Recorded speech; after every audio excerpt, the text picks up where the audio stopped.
Dans l'actualité internationale, ni frappe ni riposte la nuit dernière en Iran et dans la région. Les Iraniens ont inhumé leur guide suprême, Ali Khamenei, dans sa ville natale de Mashhad. Des dizaines de millions de personnes ont participé à ces 6 jours d'obsèques. Mais Mojtaba Khamenei, qui a succédé à son père, aura brillé par son absence. C'est ce que nous raconte notre correspondant Siavash Ghazi. A été inhumé donc dans la nuit au mausolée de l'imam Reza dans la ville sainte de Mashhad. Les autorités iraniennes ont donné un premier chiffre officiel sur le nombre de personnes qui ont participé à toutes ces cérémonies depuis une semaine. Entre 41 et 43 millions de personnes, y compris ceux qui en Irak ont participé à ces cérémonies à Karbala et à Najaf. C'est un chiffre considérable si c'est confirmé, bien évidemment, en se basant sur la localisation des téléphones portables, mais aussi les entrées dans les villes de Mashhad, de Téhéran, de Qom, et aussi dans les villes irakiennes. Le principal slogan désormais dans ces manifestations, c'était ni les frappes américaines, ni le Premier ministre israélien, c'est les manifestants ou les fidèles qui ont participé à cette cérémonie demandaient la mort de Donald Trump. Nous ne voulons pas de négociations, nous voulons la tête de Donald Trump, criaient les gens qui étaient hier encore réunis à Mashhad. Donc directement, c'est le président américain qui est visé et qui est rendu responsable de l'attaque qui a été menée contre l'Iran et de la mort de l'ayatollah Ali Khamenei. Donald Trump visé, c'est ce qu'a confirmé Benjamin Netanyahou à son allié. Nous allons en parler dans un instant avec vous. Anne Kaufpe, bonjour.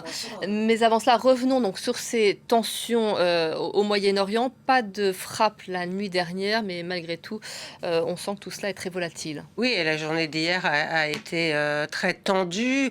Les autorités iraniennes ont dénoncé des frappes contre les infrastructures, notamment sur des ponts ferroviaires.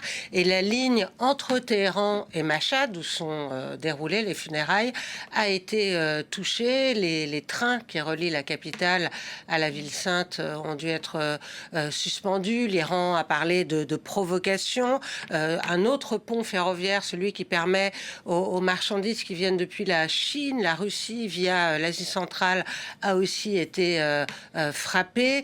Les gardiens de la Révolution ont prévenu que toutes les bases militaires de la région seraient ciblées s'il y avait une nouvelle attaque américaine. Et ils ont tapé hier les bases américaines au Qatar, au Koweït et à Bahreïn. Ils ont aussi frappé la Jordanie, qui n'abrite pas de base militaire à proprement parler, mais des unités américaines stationnent dans une importante base aérienne jordanienne. Le Royaume dit avoir intercepté 8 missiles.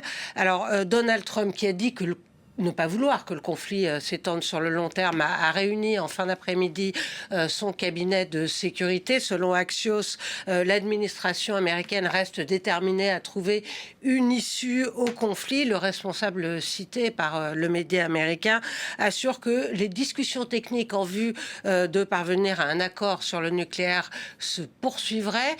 Normalement, ces discussions devaient reprendre après les funérailles du guide, et d'ailleurs, les médiateurs, qataris, pakistanais et aussi turcs s'activent pour faire revenir Américains et Iraniens à la table des négociations, mais aucune des deux parties ne semble plus rien attendre des pourparlers. Donald Trump a dit douter que les discussions puissent être productives. Ce sont des menteurs. Je ne veux plus perdre de temps avec eux, a-t-il dit. Et à Téhéran, beaucoup perçoivent toute reprise des discussions comme une simple pause avant de nouvelles attaques américaines, voire israéliennes. Alors, on en parle, revenons sur ces menaces d'assassinat qui pèsent, selon Benjamin Netanyahou, sur Donald Trump. De quoi s'agit-il? Alors, l'information a été révélée par le Wall Street Journal.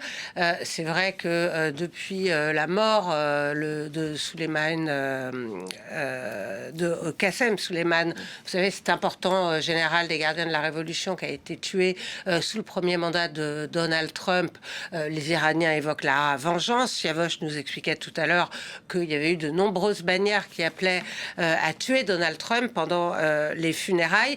Et c'est sans doute pas sans arrière-pensée que les Israéliens ont fait part de ce soi-disant complot au président américain, parce que Benjamin Netanyahou était très hostile au protocole d'accord signé avec Téhéran. Lui veut poursuivre la guerre. Il pense qu'il est possible de mettre à bas le régime. Il veut en tout cas finir d'anéantir le dispositif militaire iranien. Benjamin Netanyahou et Donald Trump se sont parlé hier soir. Israël, pour l'instant, n'a pas participé aux frappes contre l'Iran dans cette nouvelle flambée de violence et n'a pas été victime non plus de représailles iraniennes. Mais le ministre de la Défense a confirmé que l'armée était prête à reprendre ses opérations militaires en Iran. L'armée qui a relevé son niveau d'alerte. Les plans opérationnels sont prêts à l'emploi. Les avions de chasse sont armés et les listes de cibles établies sur la base de renseignements actualisés, nous disait hier soir le quotidien Times of Israel, qui citait le chef d'état-major de l'armée. D'importantes opérations nous attendent encore. Tenez-vous prêts. Ce qu'il faut savoir, c'est que Benjamin Netanyahou a un intérêt personnel à poursuivre le conflit, puisqu'il y a des élections fin octobre en Israël, que le Premier ministre joue sa survie politique et bien que la guerre est soutenue par une majorité de la population en Israël, qui craint toujours, avec raison, semble-t-il, les menaces que fait peser l'Iran sur ce pays. Je vous remercie beaucoup, Anne.